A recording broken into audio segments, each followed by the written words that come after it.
Bien, muy buenos días a todos. Sean todos bienvenidos a esta conferencia en conmemoración del 50 aniversario de la Facultad de Ciencias Económicas y Empresariales que impartirá don Antón Costa, al que agradezco sinceramente su presencia hoy aquí, presidente del Consejo Económico y Social de España. En primer lugar, tiene la palabra doña Concepción Yoldi, presidente del Consejo Social de nuestra Universidad de Sevilla.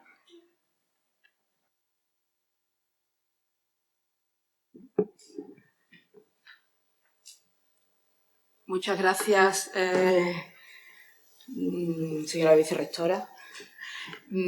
Bueno, no sabía que tenía que estar en la mesa, no sabía que tenía que preparar nada, pero como antigua alumna alumni de esta facultad, estoy encantada de poder celebrar con la solemnidad que lo requiere el 50 aniversario. Gracias precisamente a esta facultad y a su aprobación hace ahora 50 años, creo que el número de licenciados en aquellos momentos en ciencias económicas y empresariales le dieron un giro, un cambio importante a la economía. He recordado algunas veces que antes de existir la facultad, todos los presidentes de grandes empresas, de bancos también grandes y todos venían de fuera, no había prácticamente ninguno que fuera andaluz, y a partir de la aprobación de la facultad, pues empezamos ya a tener en puestos significativos, en puestos importantes, a andaluces que habíamos estudiado en la Facultad de Económicas y Empresariales de Sevilla. Creo que fue también un acierto muy importante el que se diera también importancia a la sección de empresa. En Málaga existía ya una facultad de económicas, pero que se dedicaba nada más que a macro desde hacía ya bastantes más años, pero creo que fue muy importante el giro que se le dio y los directivos que fueron saliendo de esta facultad le dieron un avance que yo creo que todavía tiene que avanzar mucho más la economía en Andalucía, pero creo que ese fue ya un paso importante a lo largo de los tiempos. Sobre Antón Costas, ahora les dirán cosas que yo ahora mismo no tengo en la cabeza. Tan solo puedo decirles que le conozco desde hace ya bastantes años, que es una persona interesantísima, con un criterio, además, una faceta didáctica universitaria muy importante y al mismo tiempo también una faceta práctica. Ha sido el presidente del Círculo de Economía de Barcelona o de Cataluña, Antón, perdóname, pero no me había preparado nada, ¿eh? Desde hace muchos años y ya verán cómo les interesa muchísimo todo lo que nos tenga que decir. Gracias. Muchísimas gracias, Concha. A continuación tiene la palabra don Antonio Navarro García, decano de la Facultad de Ciencias Económicas y Empresariales. Muchas gracias, vicerrectora. Doctor Antón Costas, hoy es un verdadero honor y un placer tenerte aquí entre nosotros, por la estima académica y personal que te tenemos. Como digo, un verdadero honor para esta Facultad de Ciencias Económicas y Empresariales. Agradecer la presencia, es verdad que, bueno, a veces la confianza mata, y a Concha, pues, habíamos estado en conversaciones, pero bueno, agradecerle como siempre a nuestra presidenta del Consejo Social su presencia en esta mesa, también al presidente del Consejo Económico y Social de Andalucía, un placer el que nos acompañe.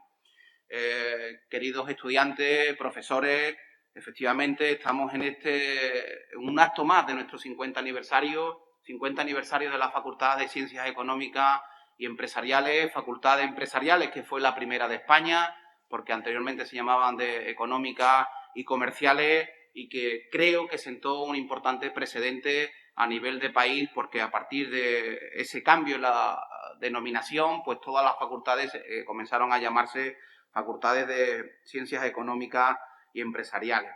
En relación a la conferencia y conectándolo con el título de la misma, Claves para el Progreso Económico y Social, Laberinto de la Prosperidad, Creo que esta facultad ha tenido una importante contribución y esperemos que así siga siendo al progreso económico y social, no solo de Sevilla y provincia, sino de todo el tejido andaluz. Porque, como resaltaba ahora mismo la presidenta de nuestro Consejo Social, pues al frente de muchísimas empresas están ilustres egresados de este centro, como la propia Concha Yoldi. Tenemos que, y sin ánimo de extenderme demasiado, pensar que en nuestra facultad se matricularon el primer año, en el año 71, 616 alumnos, de los cuales 12 eran mujeres.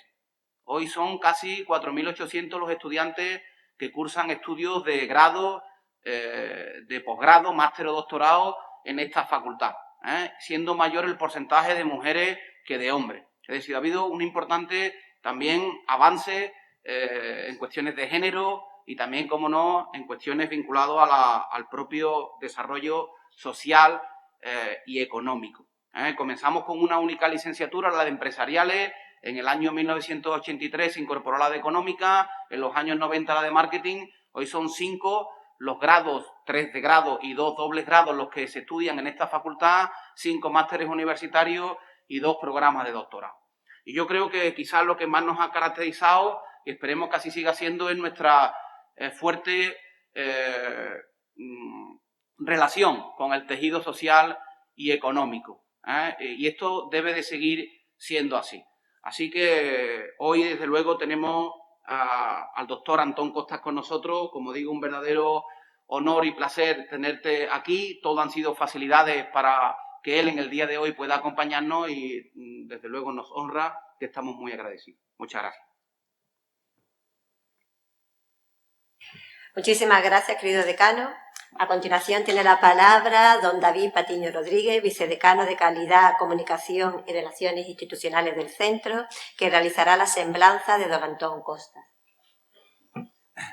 Muchas gracias, señora vicerrectora, señora presidenta del Consejo Social, señor decano, señor presidente del Consejo Económico y Social de España, señor presidente del Consejo Económico y Social de Andalucía, compañeros vicedecanos y vicedecanas, compañeros y compañeras del profesorado, estudiantes y resto de asistentes a este acto. Es para mí un verdadero honor hacer la semblanza del profesor Costas, sin lugar a duda uno de los economistas más brillantes de este país y uno de los pensadores más destacados. Antón Costas Comesaña nació en Vigo, es ingeniero técnico industrial, economista y doctor en economía, catedrático de política económica en la Universidad de Barcelona, donde ha impartido docencia en las últimas décadas, director del máster en Economía y Regulación de los Servicios Públicos de Telecomunicaciones, Energía, Agua y Transporte, director de la Cátedra Endesa, Energía y Sociedad, ha sido vicerrector de la Universidad Internacional Menéndez Pelayo y de la Universidad de Barcelona. Su tesis doctoral fue dirigida por los profesores Fabián Estapé y Ernest Lluch, analizando el pensamiento, la reforma y la política económica liberal en la etapa de la Revolución Gloriosa de 1868. Sus intereses académicos se relacionan con el análisis del papel de las ideas, los intereses y las instituciones en los procesos de formación de políticas públicas y de reforma, en particular en los procesos de privatización y liberalización. Autor muy prolífico. Sus publicaciones recientes analizan las causas, efectos y respuestas a la actual crisis.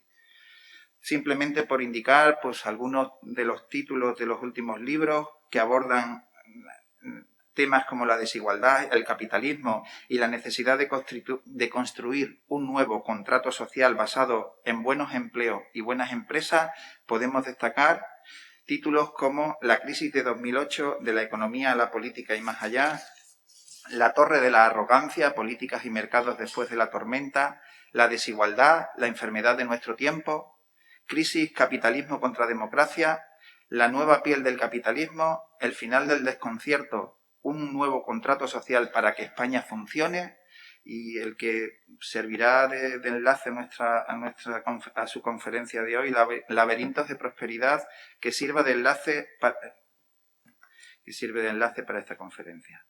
Numerosísimos capítulos de libros, solo en colaboración con algunos de los mejores economistas del país, una prolífica producción de artículos en revistas especializadas, informes y conferencias. Pero además participa activamente en el debate público sobre los principales problemas político-económicos actuales a través de conferencias y colaboración en medios de comunicación escrita y audiovisual. Columnista habitual de economía y colaborador de opinión del diario El País, del diario El Periódico de Cataluña, de La Vanguardia. Sus artículos y opiniones aparecen con frecuencia en cualquier medio de comunicación escrita y audiovisual. Pero su papel ha sido también imprescindible como actor de lo que habitualmente llamamos economía real.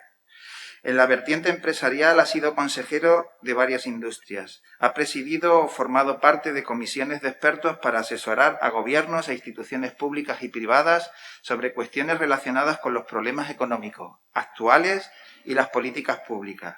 Miembro de la Comisión de Política Económica de la Cámara de Comercio de Barcelona, del Grupo de Expertos en Regulación de la Confederación de Cámaras de Comercio de España, del Consejo Económico y Social, del Consejo Asesor de la Fundación Fórum Ambiental, entre otras instituciones. Miembro de los consejos de administración de varias empresas, Laboratorios Rey Jofre, Banco Mediolanum, Grupo Bodegas Terras Cauda, Barnaclinic. Pertenece también a los consejos asesores del Grupo Otusa, Roca Yuyen Abogados, Ingeus, Knowledge Sharing Network, defensor del cliente de Endesa, presidente del Consejo Asesor de Endesa en Cataluña. En su vertiente, y por último, en su vertiente institucional, también ha tenido un protagonista muy destacado como presidente del Círculo de Economía, presidente de la Fundación Círculo de Economía, hasta que tomó posesión como en su actual cargo de presidente del Consejo Económico y Social de España. Pues simplemente reiterarle al profesor Costas su presencia aquí. Y muchas gracias, señora vicerrectora.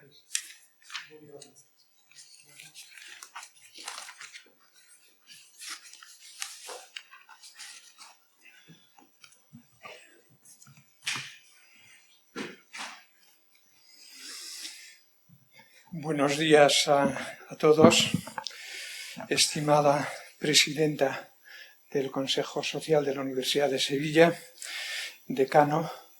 vicerrectora, decano y profesor Patiño, vicedecano, estimado presidente del Consejo Económico y Social de Andalucía, compañeros de fatigas en estas cosas, profesores, profesoras, alumnas y alumnos.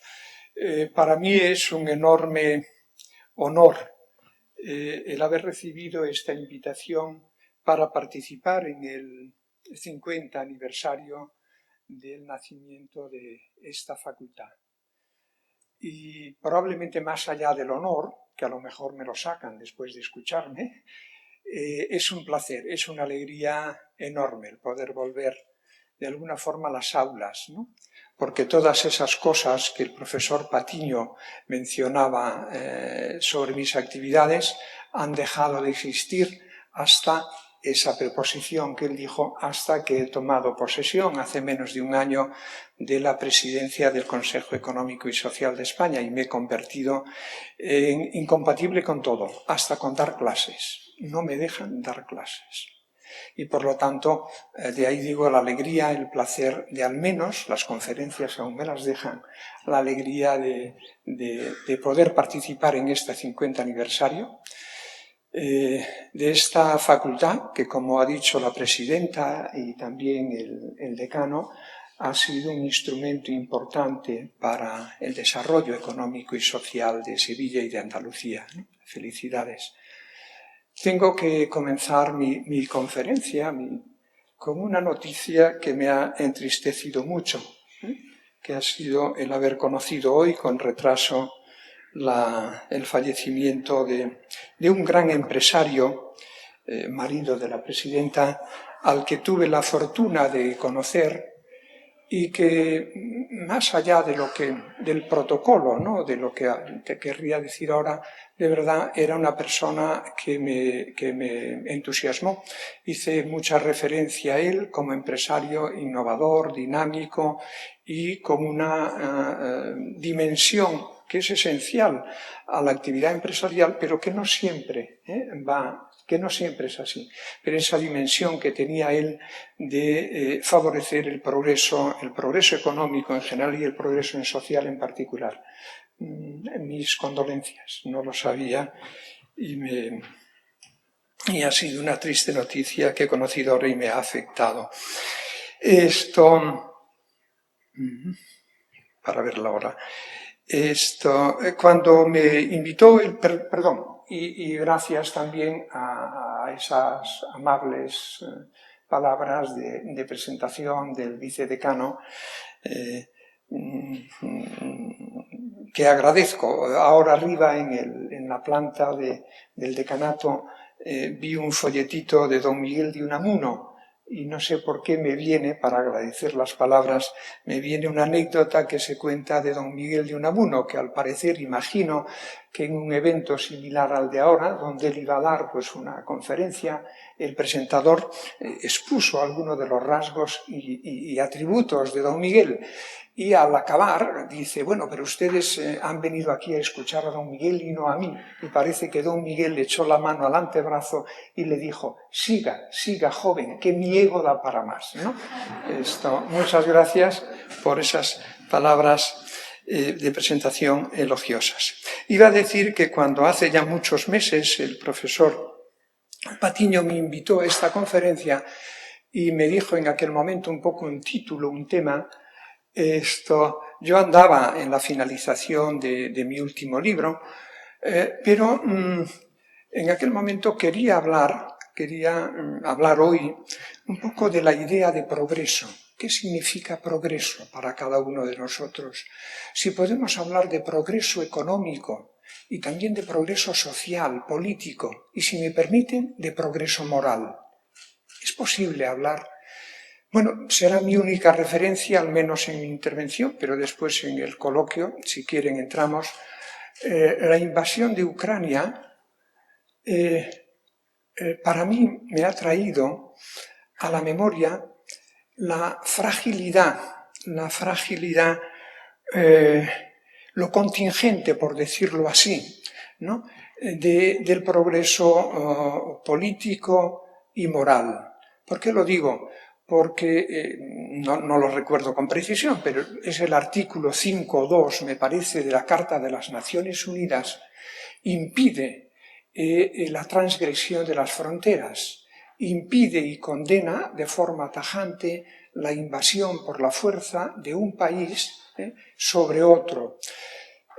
Por lo tanto, la Carta de las Naciones Unidas y la Carta de los Derechos Humanos, hasta les diría la ética de la guerra, que la hay, si te viene todo abajo cuando de pronto, cuando creías que todo eso estaba consolidado, el derecho internacional, ¿no?, que estaba consolidado, que nadie se atrevería a hacer agresiones, invasiones de este tipo y que no habría un hostigamiento tremendo contra la población civil, como estamos viendo ahora, de pronto esa sensación de que el progreso político y el progreso moral, una vez alcanzado, ya es una planta permanente que no se secará, que no se destruirá.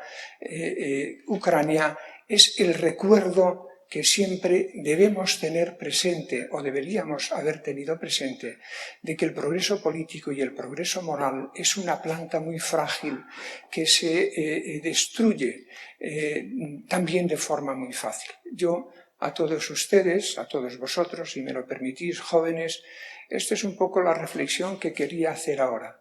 La guerra mundial, la guerra española, no lo recordaréis o no lo recordarán, pero me ha venido a la cabeza al ver lo que sucede en Mariupol o en Kiev, cuando se bombardeó Guernica en España por parte de la aviación alemana e italiana.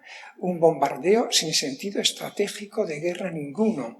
Era solo por matar de forma, diríamos así, horrorosa a civiles, algo que volvemos a ver. Es mi mensaje, probablemente el máximo mensaje de hoy. Todos los logros en términos de civilización, en términos, antes decía, de progreso político y moral, hay que defenderlos día a día porque son muy frágiles. No podemos creer que una vez logrado, una vez está, porque está consolidado en la Carta de las Naciones Unidas, en los principios de derecho internacional, todo eso se puede ir de un momento para otro por decisiones como las que estamos viendo. Esto era mi primera referencia, porque, insisto, quiero hablar algo de progreso económico, de progreso social y también de progreso político y moral y de cuáles son sus claves, ¿no? Permítanme, no sé si tengo a mano sí. Permítame esto, ¿cómo les diré? Hace muchos años, ya en una ocasión similar a esta, en una jornada que organizaba el rector de la Universidad de Santiago, lo recuerdo como si fuese hoy, han pasado muchos años, cuando me tocaba intervenir a mí y bajaba por un pasillo similar a este hacia el estrado, hacia la tarima, se me acerca el organizador, que era en aquel momento el rector de la Universidad de Santiago, y sin decirme nada más me dice: oye, Antón, ¿tú también traes un PowerPoint o tienes algo que decir? Y aquello me afectó y pensé, de ahora en adelante, cuando me inviten, intentaré saber qué es lo que quiero decir, dejando un poco al PowerPoint de lado, ¿no? Pero con todo me he permitido traer tres slides, porque a la vez mi mujer me dice, hombre, no vayas sin algunas slides, porque darás la impresión de que no te lo has preparado. Bueno, las slides son un poco para mostrar que sí que me lo he preparado. Las cuestiones que querría abordar es... ¿Me ha pasado algo? Falta ahí una cosa. Falta el 1, que es lo que quiero decir. Falta el 1, lo que quiero decir. Voy primero al 1 y después pasaré a la cuestión 2. Lo que quiero decir. Miren, y me acojo aquí a las palabras de la presidenta del Consejo Social de la Universidad de Sevilla. Yo creo que la economía, bien utilizada, es una gran palanca para el bien común. Así me lo enseñaron mis mejores maestros y así lo aprendí en los grandes economistas, en los economistas clásicos de ayer y de hoy. La economía como disciplina académica, como ciencia en ese sentido social, es una gran palanca para el bien común, no para enriquecerse, sino para el bien común, si se sabe utilizar de forma adecuada. Es una gran palanca para la prosperidad material de las personas. Y es una gran palanca para la felicidad, que es una de las cosas que perseguimos en economía, desde Adam Smith, ¿no? La felicidad de la población, ¿no? Insisto, bien utilizada, la disciplina que ustedes están estudiando, la que han escogido, es una palanca para el bien común. Pero una advertencia que me viene de las 3-4 últimas décadas. Pero no es suficiente con que, como economistas o asesores de lo que sea, cuando lleguéis a serlo, no es suficiente con promover el crecimiento económico. No es suficiente con diseñar iniciativas y políticas que mejoren la eficiencia de la economía. No es suficiente. El crecimiento y la eficiencia, que es lo que os enseñamos en clase, son fundamentales para esa prosperidad y para esa felicidad colectiva, pero no es suficiente. El crecimiento por sí solo, el crecimiento económico, no garantiza el progreso social de la mayoría. Lo creímos los economistas después de la Segunda Guerra Mundial, porque después de la Segunda Guerra Mundial, en lo que llamamos en historia los 30 gloriosos, es decir, los 30 años que siguen al final de la Segunda Guerra Mundial, al final de los 50, los 60 y los 70, final de los 40, los 50, los 60 y primeros 70, es verdad que en esa etapa posterior a la Segunda Guerra Mundial, es verdad que el crecimiento trajo progreso social. Yo muchas veces me veo como el producto de esa época, el producto de unos padres que trabajaban de sol a sol para mejorar las oportunidades de sus hijos, oportunidades que ellos no tuvieron, en un momento donde la economía generaba empleos con salarios que no daban para hacerse ricos, pero sí para construir una vida de clase media. Yo soy el producto de esa sociedad que nació al calor del crecimiento económico después de la Segunda Guerra Mundial.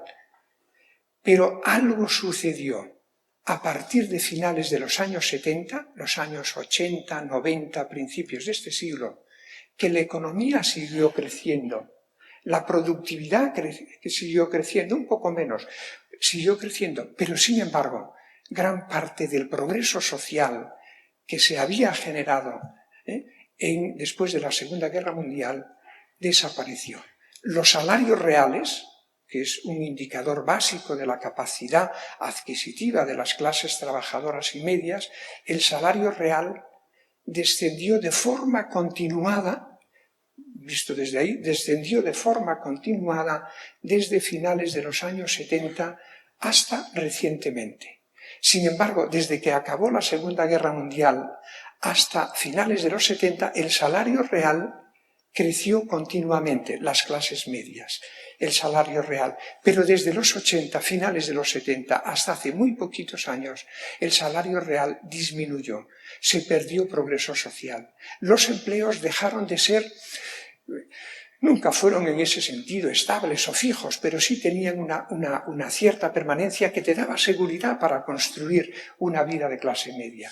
Eso nos ha desaparecido, pero fijaros, insisto, en los últimos 30 años todas las economías, y la nuestra en particular, crecieron.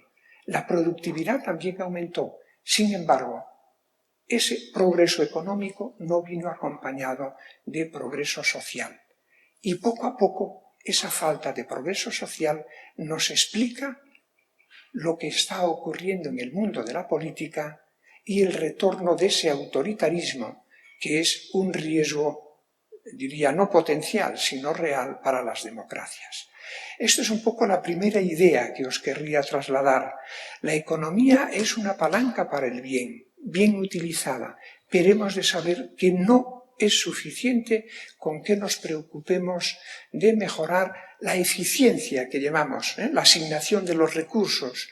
Es necesario también que nos planteemos el cómo distribuimos los efectos distributivos de ese crecimiento.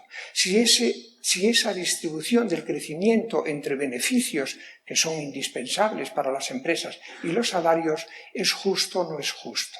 Porque si no hay esa traslación del crecimiento económico, de los beneficios empresariales hacia el conjunto de la sociedad acabará pasando factura, como estamos viendo ahora con ese malestar social, con esa fragmentación social, que es algo así como la enfermedad subcutánea, la que está por debajo de la piel, pero en el momento en que hay esa enfermedad social subcutánea, inmediatamente la piel de arriba, que es la política, se refleja de una manera inmediata. Esto era un poco mi primera reflexión, lo que os quería decir.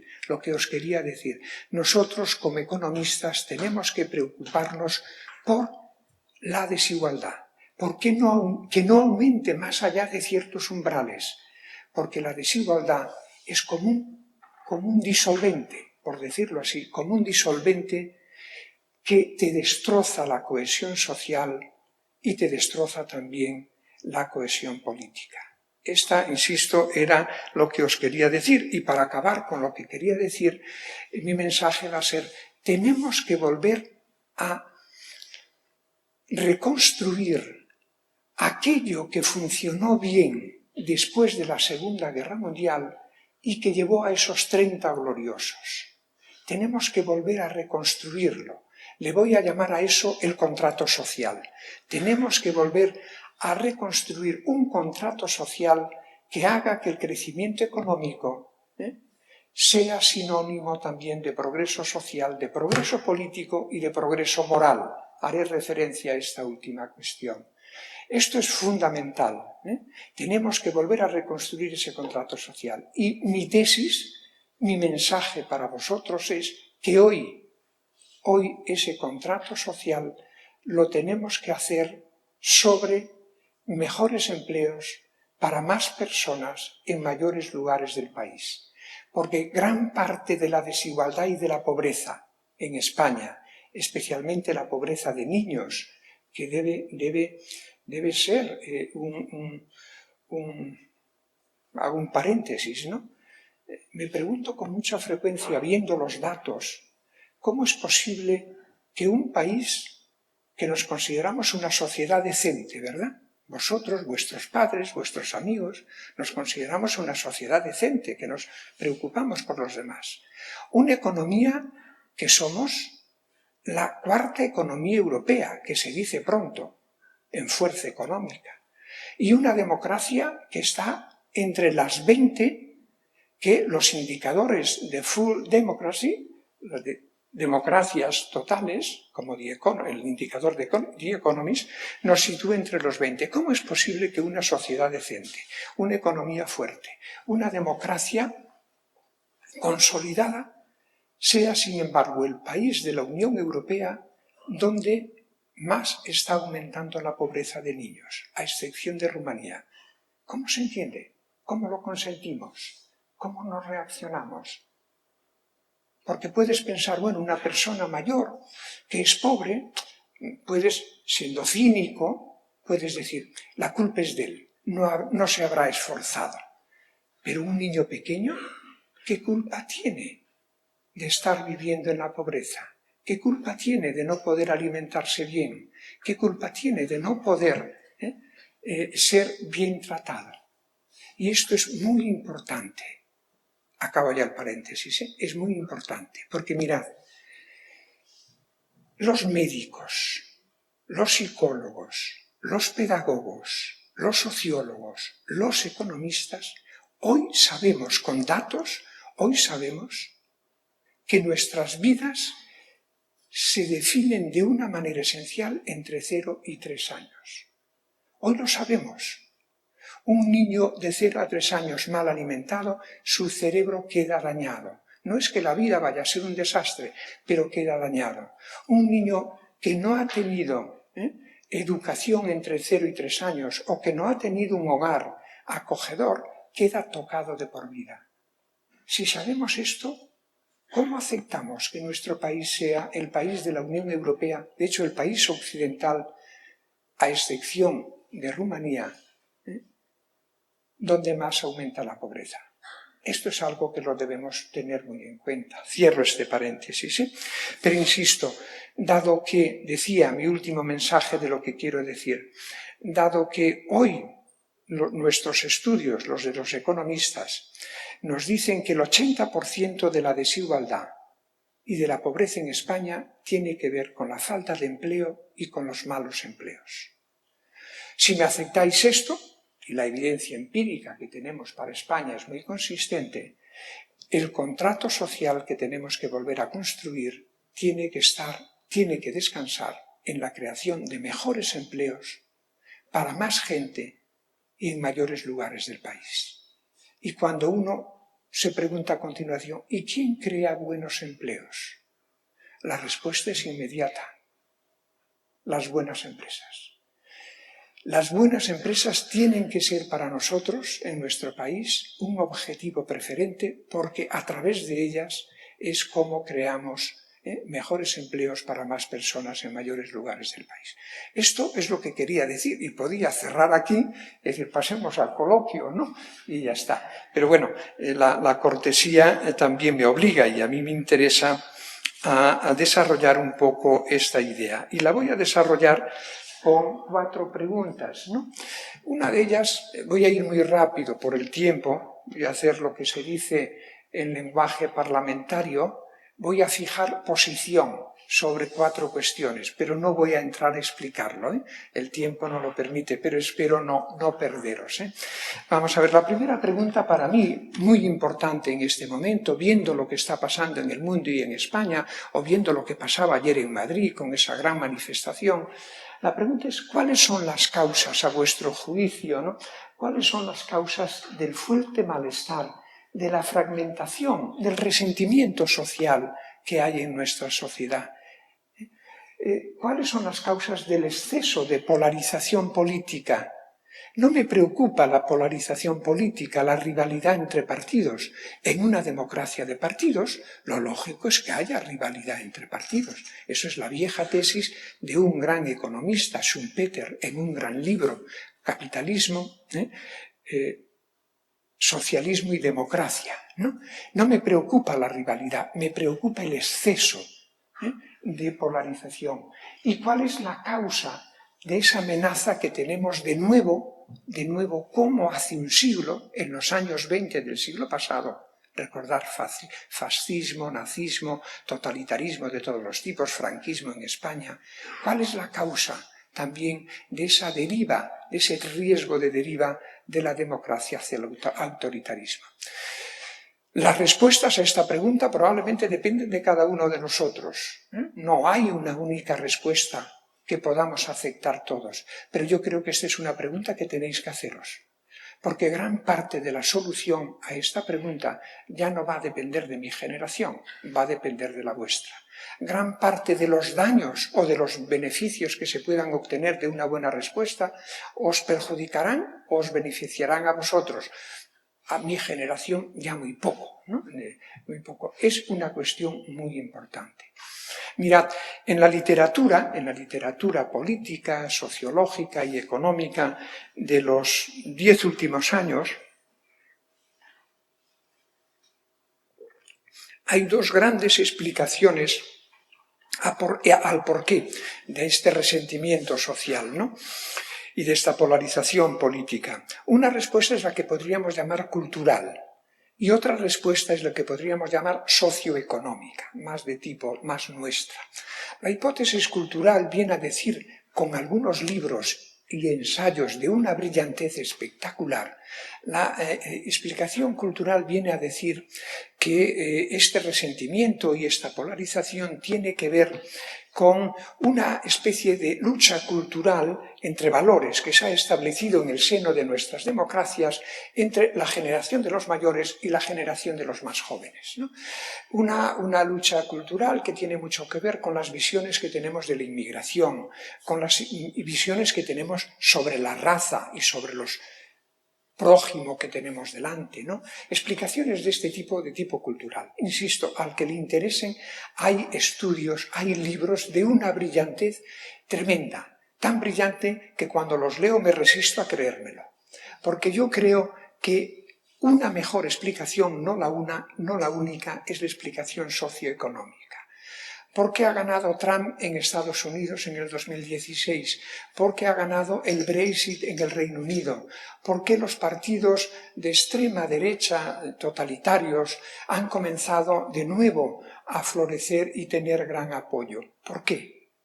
La explicación socioeconómica viene a decir lo siguiente, porque en los últimos 30 años, personas y comunidades y ciudades que antes eran prósperas, en los 30 gloriosos, comenzaron a perder prosperidad, comenzaron a perder empleo, comenzaron a perder buenos empleos. Y con la pérdida de empleos y de buenos empleos comenzaron muchas ciudades españolas y no españolas que antes eran prósperas, comenzaron a perder prosperidad y a alimentar un resentimiento que durante un tiempo no se expresó, pero que a partir de inicios de este siglo y en particular del 2008, esa explosión del resentimiento explica mucho lo que nos está ocurriendo. Al que le interesen estas cuestiones, trabajos de economistas prestigiosos, que sin duda serán premios Nobel dentro de muy pocos años, podéis interesaros por ellos. David Autor, del Instituto Tecnológico de Massachusetts. Hizo una cosa, mirando ya el reloj, hizo un estudio muy bonito, que es el siguiente. Quería comprobar qué efecto había tenido la pérdida de prosperidad de empleos en muchas zonas, en los condados en Estados Unidos, en vez de ayuntamientos son condados, en los condados de Estados Unidos donde más habían votado a Trump. ¿Qué tenía que ver una cosa con la otra? Y hizo un estudio de este tipo. Cogió el mapa de los condados de Estados Unidos, lo podéis hacer vosotros para España, y vio cuál había sido la votación en 2016 entre Hillary Clinton y Donald Trump. Y creó un mapa con colores donde aparecían condados donde se había votado más a Trump y condados donde se había votado más a Clinton, a Hillary. A continuación hizo este ensayo económico.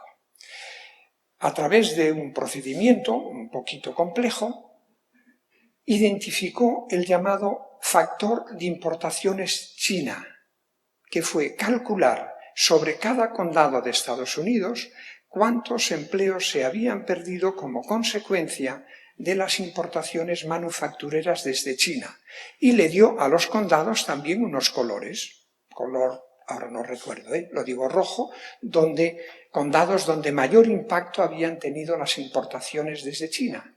Cuando superpone los dos mapas, el efecto es inmediato, no hace falta ninguna correlación econométrica, es inmediato.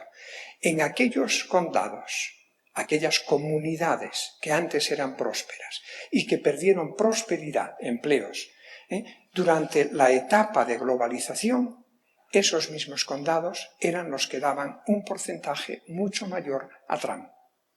Este mismo estudio hecho por David Actor en el Reino Unido da los mismos resultados. El Brexit, el apoyo al Brexit, es mucho mayor en aquellos condados que habían perdido prosperidad en los últimos 30 años, como consecuencia del proceso de desindustrialización que tuvo lugar acompañando a la globalización.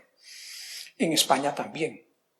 Yo soy de una ciudad, aunque muchas veces me ponen como catalán, soy de Vigo, gallego, no costa, sino costas, y a las que sean aficionados al cine recordarán una película, Los lunes al sol, del director que ha ganado ahora varios varios Goya, con El buen patrón, ¿no? Es el mismo director. Vigo es una de esas ciudades prósperas, muy industriales, que en los años 70 y 80, como consecuencia de la desindustrialización, tuvo una pérdida de prosperidad tremenda, apareció resentimiento, apareció polarización. Bueno, esto es una explicación. Tenemos dos explicaciones a esa pregunta, la cultural y la socioeconómica. Las dos son válidas, pero así, en términos matemáticos, diríamos que la explicación cultural para mí es la segunda derivada, y una segunda derivada no la puedes hacer mientras no has hecho la primera derivada. La primera derivada es la pérdida de prosperidad socioeconómica que ha tenido lugar en las sociedades industriales como la nuestra en las últimas décadas.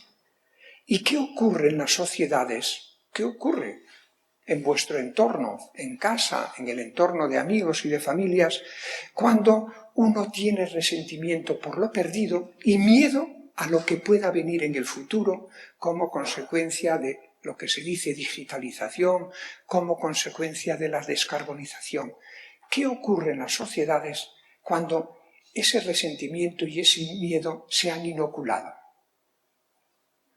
Yo acostumbro a utilizar aquí una expresión que me gusta mucho de un gran novelista francés del siglo XIX, que es Gustave Flaubert, ¿no?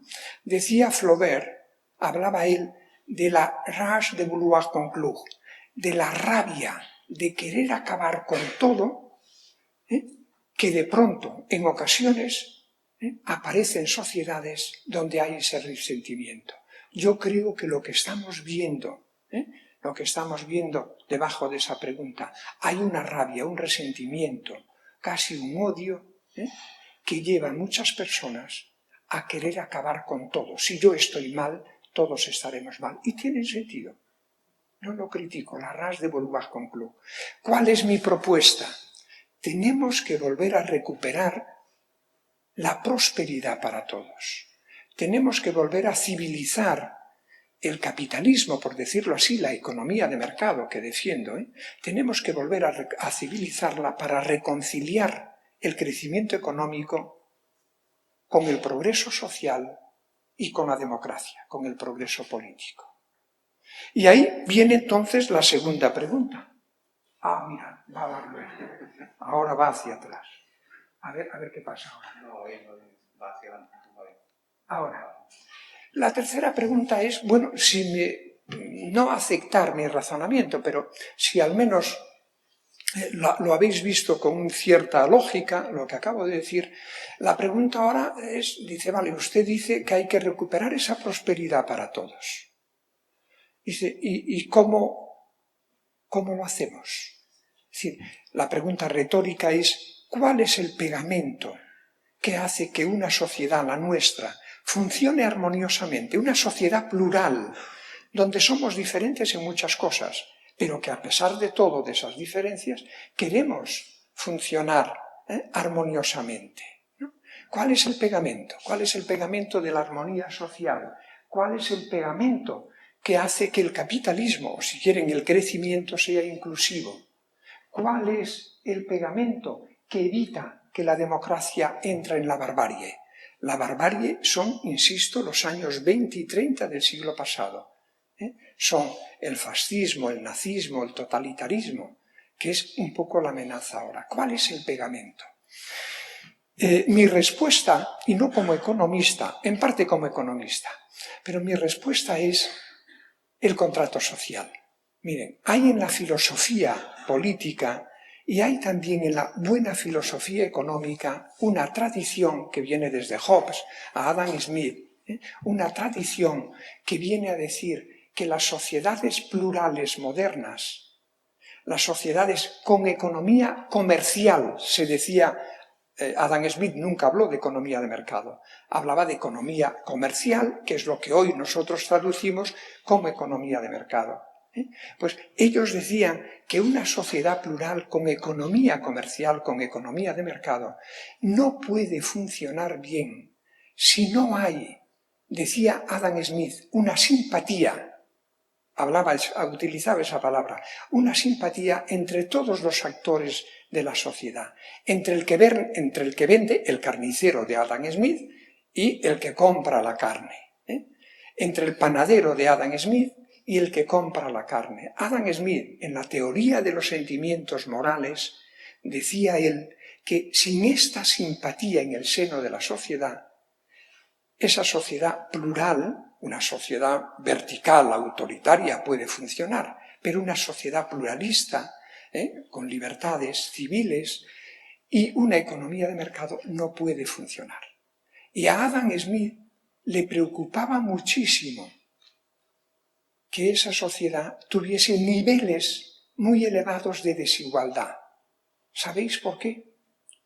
En la teoría de los sentimientos morales, que es, en algún sentido, es un libro casi mejor que La riqueza de las naciones, en la teoría, Adam Smith era profesor de filosofía moral, es decir, el creador de la economía moderna, con ese gran tomo que es La riqueza de las naciones, el inicio de la economía moderna, de la economía de mercado, él era profesor de filosofía moral. Pues bien, Adam Smith dice, en relación a la desigualdad, que hay que ir mucho cuidado con ella, porque decía que la desigualdad corrompe los sentimientos morales de los muy ricos. Cada una de poner ese adverbio muy en algún lugar, pero de los muy ricos, corrompe los sentimientos morales. El problema de una fuerte desigualdad de ingresos, de riqueza, pero ante todo de oportunidades, impide que una sociedad pueda funcionar armoniosamente. Ellos defendían ese contrato social, ese compromiso entre aquellos a los que les va bien con el sistema y aquellos que se arriesgan a quedarse atrás. Y en ocasiones no solo quedarse atrás, sino quedarse en la cuneta del desempleo, de la falta de ingresos, de la pobreza extrema, de la pobreza de niños. Eso era un poco... Dice, pero este compromiso a los que, voy a decirlo así, de los que nos va bien, con aquellos que se arriesgan a quedarse atrás, hay que renovarlo continuamente. Pero renovarlo significa apoyar políticas de impuestos y políticas de gastos que permitan impedir que nadie se quede atrás. Esta es la idea de contrato social. Esta es la gran tradición contractualista para explicar por qué una sociedad plural y una con economía de mercado, cuáles son las condiciones para que una sociedad plural y una economía de mercado puedan funcionar armoniosamente. De lo contrario, no funciona. Pero fijaros en una cosa. Los economistas, muchas veces, en lo que explicamos en clase y en lo que defendemos en público, muchas veces no tenemos en cuenta eso. Nosotros creemos, especialmente en las últimas décadas, que con promover, diseñar, difundir ideas para mejorar la eficiencia de la economía, el crecimiento del PIB, solo con hacer eso va a venir detrás de eso, del crecimiento, va a venir esa armonía, ese progreso social. Y os he dicho al principio, no es así. Y sin embargo, la corriente más numerosa, no sé si principal, en la economía, especialmente en el ámbito de la política económica, que es donde yo me he medido, tiende a pensar que con solo promover la eficiencia y el crecimiento, todo lo demás se nos vendrá dado. Y no es así. Las cosas buenas hay que empujarlas, a veces a patadas. Las cosas buenas hay que empujarlas, las malas vienen por sí solas. Por lo tanto, mi respuesta a esto es el contrato social. El problema es decir, dice, vale, pues vamos a hacer un contrato social. El problema es que hay muchos contratos sociales, no hay uno solo. De hecho, en nuestras sociedades hoy las fuerzas políticas que se mueven en nuestras democracias están ofreciendo contratos sociales nos están ofreciendo contratos sociales diferentes. A mi juicio, no todos ellos se concilian bien con el futuro, no todos ellos se concilian bien con el progreso social, político y moral, pero nos están ofreciendo contratos sociales que debemos conocer. ¿Cómo os sugiero, de forma muy rápida, con un esquema mental, que diría, mientras no tengáis otro mejor, que lo sabrá, os sugiero manejar el mío, ¿no? Ese contrato social está en mi último libro, ahora pondré un esquema, pero la idea es muy fácil. Mirad un eje horizontal, y ahí, en ese eje, ponemos personas, muchos de vosotros, que desean vivir y defender una sociedad que tenga una cierta filosofía social de tipo, si no igualitario, de tipo solidario y con un estado de bienestar fuerte. Y en el otro extremo, personas, muchos de vosotros, que defendéis una sociedad con filosofía más individualista y con un estado de bienestar que exista, pero que no sea muy fuerte. En ese eje nos ponemos todos, unos más hacia aquí, otros en el centro. Ahora, colocaros mentalmente un eje vertical y arriba ponemos personas que les gusta una economía abierta, la libertad de mercado, la libertad de empresa, la globalización, una economía abierta. Y abajo, personas que con la misma legitimidad quieren una economía que sí que tenga mercados, pero que esté controlada, que esté regulada, que haya cierta protección frente a importaciones extranjeras. Si combináis esos dos ejes, en vuestra cabeza ya hay 4 celdillas. Hay 4 celdillas. Es este gráfico, si ahora no me falla. Este es mi libro, no he venido a hablar de él, pero bueno, como decía Francisco Umbral, el escritor, ¿no? Mirad, de forma muy rápida, porque dejaré aquí, no me voy a parar. Ese esquema que os he dicho da lugar a 4 celdillas que son, de hecho, 4 contratos sociales que muchas fuerzas políticas nos ofrecen. De hecho, les podríamos llamar estados de bienestar 0.0, estado de bienestar 1.0, estado de bienestar 2.0, estado de bienestar 3.0. ¿no? El primero, la casilla 1, es lo que hemos vivido en los 30 últimos años. Hay mucha gente que sigue diciendo que hay que continuar por ahí, más de lo mismo, pero los resultados ya los conocemos. El segundo es lo que podríamos decir el America First, ¿no? La propuesta de Donald Trump. Pongamos protección comercial, protección arancelaria, obliguemos a las empresas de Estados Unidos a fabricar en Estados Unidos. No lo desprecio, pero tiene el problema de que te va a llevar a sistemas políticos autoritarios y eso has de combinarlo. El tercer estado de bienestar o contrato social, que ahí llamo de izquierda radical, es la idea de que hay que recuperar la prosperidad a través de una mayor redistribución, mayores impuestos, mayor gasto social. En algún sentido hay que hacerlo. La cuestión para mí es que si he definido mi problema como un problema de mejores empleos para más personas, redistribuir a secas no me crea empleos.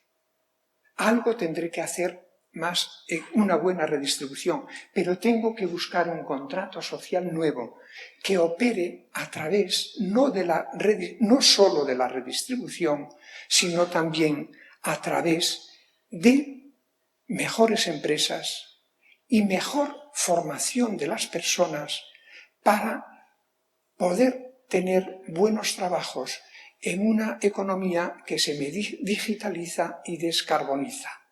Es decir, yo tengo que buscar, insisto, por lo que he dicho antes, un contrato social basado en mejores empleos para más personas en mayores lugares del país, pero tiene que estar basado, a mi juicio, en mejorar la distribución que hacen las empresas de su productividad, mejorar la distribución entre beneficios y salarios y a la vez hacer que la sociedad y las propias empresas tengan mecanismos para preparar a las personas para esta nueva economía. Esta es mi propuesta. Esta es mi propuesta. Se me acerca ya la hora, los 40 minutos que me había dado. Solo voy hacia atrás un momentito. La cuarta era los laberintos de la prosperidad. Trasladaros que necesitamos un contrato social, pero que no todos los contratos sociales, por lo que acabo de decir, pueden traer este vínculo. No puede, dicho de otra manera, no todos ellos acabarán conciliando bien crecimiento económico con progreso social y con democracia. O buscamos mejores empleos para más personas o tendremos una sociedad muy alterada y, por lo tanto, una política que se sesgará, tendrá tendencia hacia ir al autoritarismo.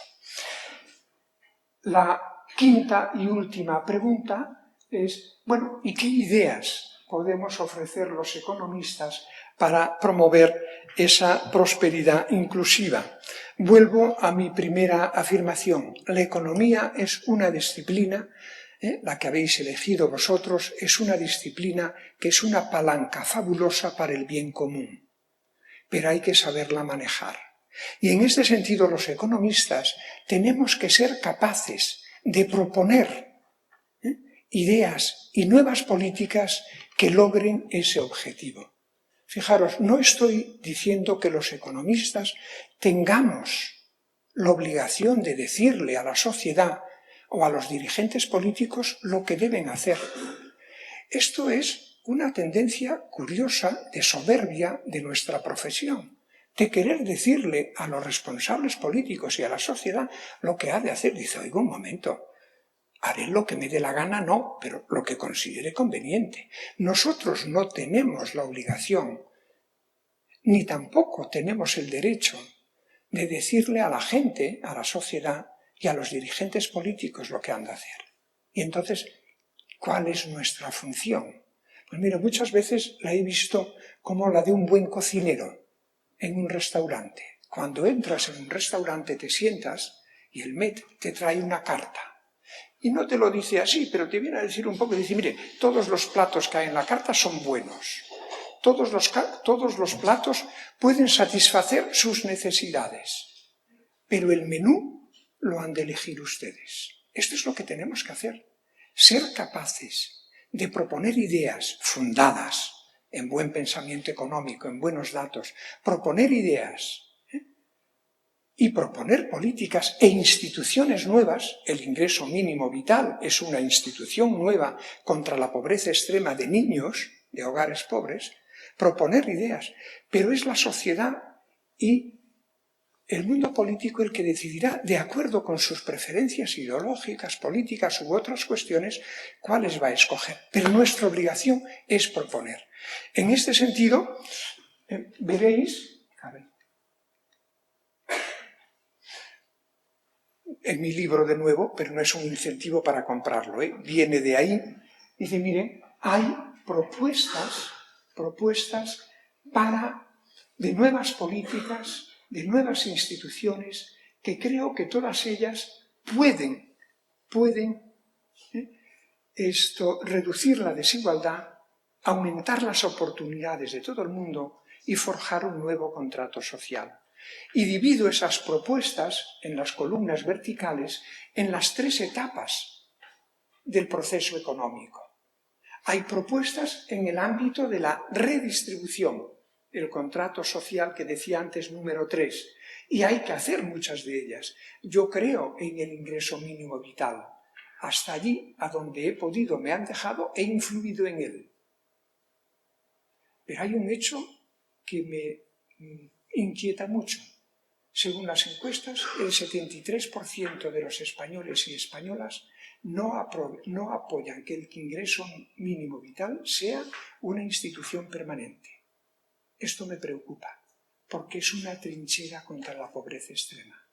Una sociedad que no tiene esa trinchera aboca a los más necesitados, especialmente a los niños más pobres, que viven en hogares pobres, los aboca a una vida de pobreza, porque la pobreza genera pobreza. Es muy difícil salir, no es imposible, pero es muy difícil. Por lo tanto, defiendo y propongo cosas de este tipo. Ahí lo ven. También ciertas rentas de inserción. Lo dejo, no entro en todo ello, ¿no? Y un impuesto mínimo sobre el beneficio de las corporaciones, ¿no? También. Pero yo voy mucho a buscar las medidas que operan aquí y que operan aquí, que operan en la distribución, en la fase de producción y en la fase de preproducción o predistribución. Necesitamos políticas que operen en el ámbito de la distribución para hacer que nuestras empresas sean mejores, para que sean más competitivas, más innovadoras, más productivas. ¿Y saben cuál es la mejor política para lograr tener empresas y un país más innovador, más productivo, más competitivo en el buen sentido de la palabra? ¿Saben cuál es? La historia nos lo dice, pero no lo tenemos muy en cuenta. Lo mejor es invertir, no gastar, que la palabra gastar lleva un poco aquellos fuegos de artificio en las fiestas del pueblo, de Sevilla. No, no se trata de gastar, se trata de invertir en cuidados en la infancia, en la preescolar y en la educación secundaria y diría universitaria. Y hacerlo de forma dual. Para mí la mejor combinación es escuela y taller, escuela y fábrica. Es la mejor combinación para tener éxito en la vida y para producir una sociedad, unas empresas y una sociedad, insisto, innovadora. Es fundamental. Y acabo. Me dejo una cosa que ahora diré. Acabo esto. Miren, si les preguntamos a las personas, dice, ¿a usted en qué país le gustaría haber nacido? Bueno, quizá la pregunta no es esta. ¿A usted a qué país le gustaría parecerse? Probablemente me van a decir, dice, pues mira, a Holanda, a Suecia, a Alemania, quizá alguno también a Estados Unidos. Dice, estupendo. Y ustedes saben que esa prosperidad de esas sociedades hoy está basada en el hecho de que ya en los primeros años del siglo XX todas esas sociedades que he mencionado habían logrado la alfabetización completa de la población. Sí, es muy poco conocido. Suecia, Dinamarca, el propio Estados Unidos tenían la alfabetización completa, lo que podríamos llamar enseñanza secundaria, la tenían lograda. Son ricos porque invirtieron en su momento en educación del conjunto de la población. Porque donde está la innovación, o dicho de otra manera, esto que ahora se dice, se habla del talento. Hay que buscar talento, hay que buscar talento. Dice, mire, si alguna cosa ha distribuido bien la providencia, es el talento. No depende de la cuna. No depende de la cuna. El talento está en todas las personas en su origen. Es después la sociedad, a través del sistema educativo, a través de buenas empresas, la que potencia y despliega ese talento. Y lo podrán comprobar si cogen ustedes, cuando salgan de aquí, cojan una hoja o pregunten en casa quiénes son las 10 empresas o los 10 empresarios o empresarias que para ustedes en España son dignos de elogio, que han sabido crear en los últimos 30 años el Amancio Ortega de turno, pero no me vean una referencia por ser paisano. Si ustedes cogen ese listado de 10, les puedo asegurar una cosa, que seguro, 8 de esas 10 buenas empresas creadas por empresarios o empresarias españolas son de personas que no han ido nunca a una escuela de negocios. Probablemente no han ido ni a la universidad. ¿Qué quiero decir con esto? Que el talento, la innovación, la creatividad está en todas las personas. Hemos de invertir en las personas porque eso significa invertir en talento. Invertir en talento, invertir en equidad. Y acabo, ahora sí, y acabo. Miren, yo cuando acabé ingeniería tenía ya un puesto de trabajo en un astillero de construcciones navales de la Ría de Vigo. De hecho, yo había comenzado a trabajar a los 14 años como aprendiz en un astillero naval, ¿no? Por eso he dicho antes que para mí la mejor combinación en la vida es escuela con fábrica. Es espectacular. Pues bien, cuando acabé el bachillerato, trabajando, después en ingeniería, trabajando, no estaba aún satisfecho y encontré a la economía como una disciplina a principios de los años 70 que me ofrecía esa idea de una palanca para el bien común, ¿no? Y me fui a Barcelona a estudiar. En la facultad me explicaron y me obligaron a leer el artículo de Okun sobre el trade-off entre eficiencia y equidad. ¿Lo recuerdan? ¿Se lo han obligado a leer? Es la idea de Okun, era un gran economista muy preocupado por la desigualdad. Y a lo largo de los años 50 y 60 fue recogiendo datos para intentar saber cuál era la relación entre equidad, justicia social, y eficiencia, crecimiento de la economía. Y cuando volcó todos los datos que había conseguido sobre el gráfico, le apareció una función lineal de pendiente negativa. Es decir, que Okun, que quería trabajar, luchar por una sociedad más justa, sin embargo, al ser la pendiente negativa, tenía que aceptar que la eficiencia económica bajaba. Un dilema tremendo. Este dilema, de hecho, nos ha dividido entre derechas e izquierdas. Los de izquierdas más tendencialmente a favorecer la justicia social, aunque perjudique la economía.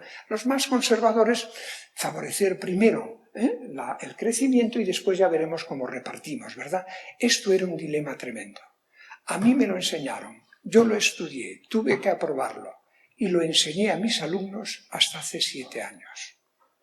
Y desde hace 7 años, con nuevos datos, mejores datos para más países, más longitudinales, es decir, a lo largo del tiempo, y técnicas de Big Data, cuando de pronto unos economistas que ahora aparecerán ahí en la pantalla vuelcan esos nuevos datos en el gráfico, resulta que la relación entre justicia social, equidad y eficiencia no es de signo negativo, sino que es de pendiente positiva. La pendiente más o menos dependiente. Esto, a mi juicio, es, dicho en lenguaje un poco religioso, pero es una epifanía, es una revelación que muy poca gente aún conoce, que ha aparecido hace solo 7 años, que a lo mejor en clase aún no lo han visto. Pero esto es una epifanía que me viene a decir que invertir en justicia social, invertir en niños, invertir en jóvenes, favorecer que se... Ay, uy, he dejado de mirar el reloj, acabo. Favorecer que se emancipen. ¿Saben ustedes que somos la sociedad del mundo donde es menor el grado de emancipación de los jóvenes? No hay ninguna otra sociedad donde el 72% de los jóvenes entre 18 y 33 años sigan viviendo con sus padres.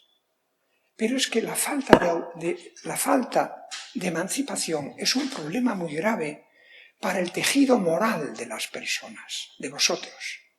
Y es un problema muy grave para la innovación, para el dinamismo de un país. Porque si pudiese ahora mostrar otro gráfico, veríais que cuanto antes un país consigue la emancipación de sus jóvenes, más innovador es ese país en todos los frentes. Pues bien, invertir en justicia social es, a mi juicio, es invertir en las personas en primer lugar. En este sentido, si hablamos de invertir de 0 a 3 años, es invertir en los padres, pero en particular en las madres de esos niños, que pueden tener una trayectoria profesional y vital completa, pero es ante todo invertir en buenas empresas y invertir en buena economía. El rojo es la visión tradicional del dilema entre eficiencia y equidad, el artículo de Oku, Equality and Efficiency, y la nueva epifanía es esta a partir de los primeros trabajos. Y fíjense, esa epifanía no viene del Vaticano. Esa epifanía viene de instituciones que en muchas ocasiones los llamados progresistas no lo ven bien. Viene del Fondo Monetario Internacional y de la OCDE. Estudios muy fundados, incontestables, hoy me dicen que invertir en justicia social es invertir también en eficiencia de la economía. Esta es, finalmente, lo que también quería decirles. La economía, la disciplina que ustedes han elegido, es una palanca para el bien, siempre y cuando sepamos esta nueva epifanía que tenemos, empírica además, y teóricamente la podemos justificar, pero empírica. Esto es lo que quería decirles. De nuevo, muchas gracias por la invitación. Disculpas por haberme pasado ahora sí del tiempo, me olvidé de pronto del reloj, pero ha sido un honor y un placer. Muchas gracias.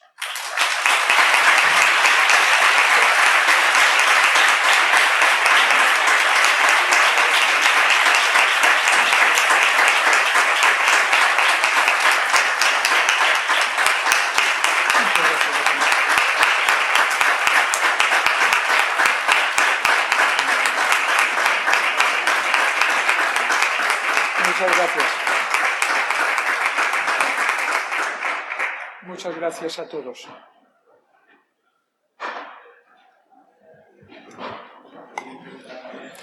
Bien, pues muchísimas gracias, profesor Costas, por su palabra, y creo que está organizado la posibilidad de que haya un pequeño debate, algunas preguntas, si hay alguien en la sala que esté interesado en plantear alguna cuestión a lo expuesto al profesor Costas.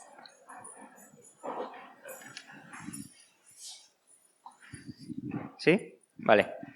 Pues mi pregunta era sobre la primera cuestión que ha planteado usted al principio, sobre por qué nos hemos polarizado, digamos. Porque a mí me da la impresión de que la información, a la vez tanta, pues se empieza a banalizar y las opiniones cada vez valen menos. Entonces, ¿tiene usted alguna conclusión sobre por qué nos polarizamos y por qué, digamos, que a lo mejor nos tomamos las cosas menos en serio? ¿Hay alguna conclusión sobre ello? Muy bien, muchas gracias. Sí. Entiendo que usted hace referencia a que, por decirlo de forma simplificada, ciertas tecnologías como son las nuevas tecnologías de redes sociales y otras puedan estar favoreciendo esa polarización, ¿no? Y no soy un buen experto en eso, pero de forma intuitiva creo que es así, porque ese tipo de tecnologías, de hecho, lo que hacen es, a través de las apps, es empujarnos a grupos que piensan lo mismo que nosotros, ¿no? Y que nos autoestimulamos en ese sentido, ¿no? Por lo tanto, la polarización puede venir también como puede no, seguro que viene también como consecuencia de lo que usted está sugiriendo, sin duda. Esta explicación entraría dentro de lo que yo he llamado explicaciones culturales, ¿no? Para distinguirlas de las otras. E insisto, creo que es así. Hago un paréntesis. Sin embargo, hay una cosa curiosa. Dice, mire, está aumentando muchísimo la suscripción pagando a medios de comunicación, de información, que en principio le atribuimos mayor seriedad en el tipo de información. Es decir, fíjese que a la vez que hay esta polarización en grupos muy concretos, a la vez da la impresión de que hay un deseo en la sociedad, no sé en qué medida y si afecta al conjunto, de buscar fuentes de información más fiables, ¿me ve? Pero el hecho es que le acepto eso. Sin embargo, yo, mi explicación, aceptando mi explicación, le dije antes, yo esas las veo, pero antes de 2008, prácticamente ese tipo de conductas no eran importantes. A partir del 2008 sí que son importantes. ¿Qué hay en el 2008 que me puede estar explicando por qué de pronto esa polarización por motivos culturales se ha hecho más fuerte? Y lo que me aparece en el 2008 es la gran crisis financiera y económica que empobreció de una manera muy importante a sectores, a grupos sociales de nuestras sociedades. Es decir, yo le atribuyo mayor importancia. A veces he pensado, ¿y por qué le atribuyo mayor importancia a la explicación socioeconómica y no a la cultural? Y confieso en público antes algo que no he dicho hasta ahora. Porque si de verdad la explicación de la polarización social y política fuese la cultural, yo no soy capaz de dar ideas para intentar resolverla.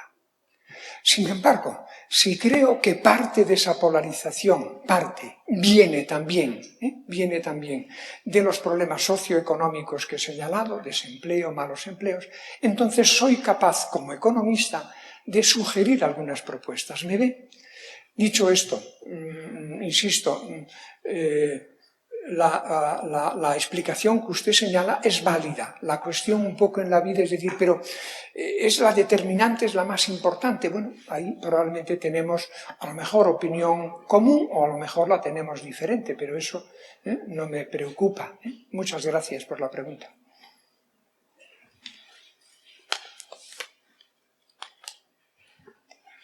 ¿Alguna intervención más?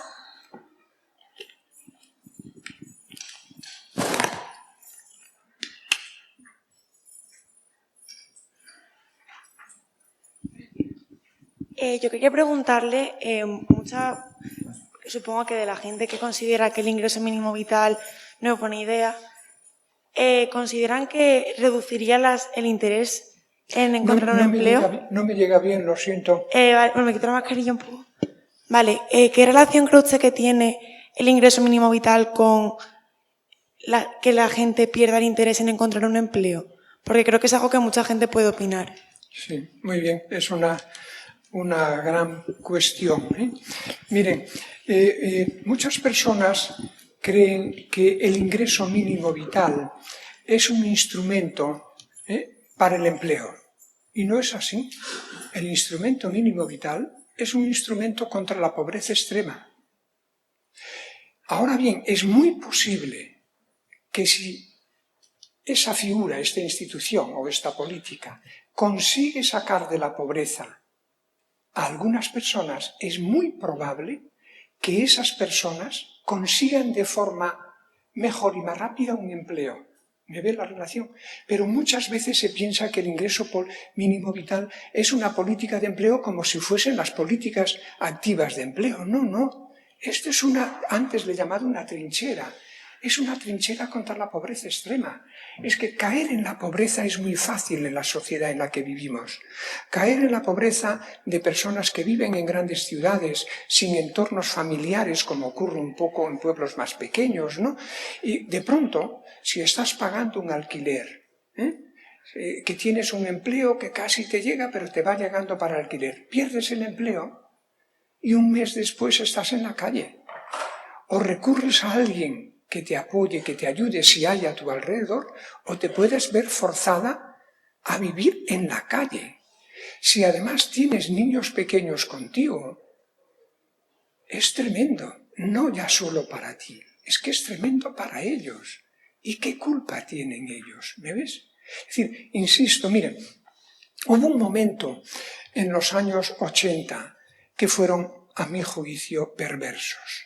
Cuando un presidente, y ahora podía citar a otros europeos, cuando un presidente norteamericano demócrata, a los cuales se le atribuye en principio una cierta sensibilidad social mayor que la de los republicanos, digo se le atribuye, un presidente demócrata que se llamaba Bill Clinton, demócrata, de pronto en el Congreso norteamericano, defendiendo una nueva política de empleo, dijo esta frase: se acabó el bienestar tal como hasta ahora se había practicado. ¿Sabe lo que significó aquello? Que Estados Unidos comenzó a condicionar las políticas a los hogares pobres a que tuvieran empleo. Si no tienes empleo, no te doy la ayuda de política social. Esto vino de un demócrata, fue tremendo. Porque no puedes condicionar. Si les interesa esto, léanse un libro, ahora no me viene el título, pero es de Esther Duflo. Esther Duflo saben que es, de hecho, casi la primera economista, jovencita aún, francesa, pero trabaja en Estados Unidos, en el MIT. Esther Duflo es Premio Nobel de Economía de hace 3 años. Esther Duflo.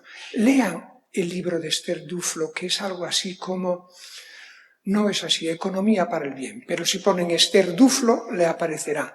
Léanle los trabajos empíricos de Esther Duflo en todo el universo, todos los trabajos empíricos que han hecho, donde queda muy demostrado que la relación entre empleo y pobreza no es la que creemos. Naturalmente, el desempleo te puede llevar a la pobreza, pero el empleo puede no sacarte de ella, dependiendo de qué tipo. Son dos cosas diferentes. Tenemos que tener instrumentos para evitar la entrada en pobreza extrema y para sacar a aquellas personas, especialmente los niños, que están en ella. Y a la vez tenemos que tener políticas activas de empleo y buenas políticas de formación profesional. Pero si la pregunta era la que he entendido, el ingreso mínimo vital es un instrumento indispensable que tenemos que defender porque en la sociedad española se cree que no debe ser permanente. Como la pobreza es permanente, el instrumento para ayudar a salir de ella tiene que ser permanente. Pero esto lo tienen que defender ustedes. Y los economistas tenemos una ventaja. Podemos utilizar evidencia empírica, decimos, para sostener que ayudar a los pobres es bueno para ellos, para sus hijos, porque encuentran mejor trabajo y porque trabajando se hacen más productivos y hacen más productivos a la economía en su conjunto. Es un círculo virtuoso. Muchas gracias. No sé si les respondo. Bien, pues muchísimas gracias, profesor Costa. Entiendo que ya estamos muy cercanos a la hora de finalización de este acto y por mi parte, para cerrar el mismo, quería agradecerle muy sinceramente su presencia en la Universidad de Sevilla y en la Facultad de Ciencias Económicas y Empresariales. Estoy segura que todos los que hemos estado en este acto y aquellos que lo podrán seguir posteriormente, pues van a reflexionar mucho con las ideas que ha vertido y espero que esas reflexiones en unos momentos que no solamente los actuales, sino yo creo que desde hace 2 o 3 años parece que todos los cimientos de nuestra forma de vida tradicional se están moviendo. Estamos sufriendo todavía una pandemia y parece que a partir de ahí son muchísimas las cuestiones que estamos viviendo que nos hacen replantearnos muchas de nuestras formas de pensar y de vivir, pero seguro que sus reflexiones pues nos van a hacer a todos pensar de cara al futuro, y estoy seguro que muchos de nuestros estudiantes que hoy nos acompañan podrán tener brillantes ideas en el futuro para hacer propuestas para conseguir que ese progreso económico y social vayan de la mano. Muchísimas gracias de nuevo por todo y gracias a todos ustedes. Se levanta la sesión.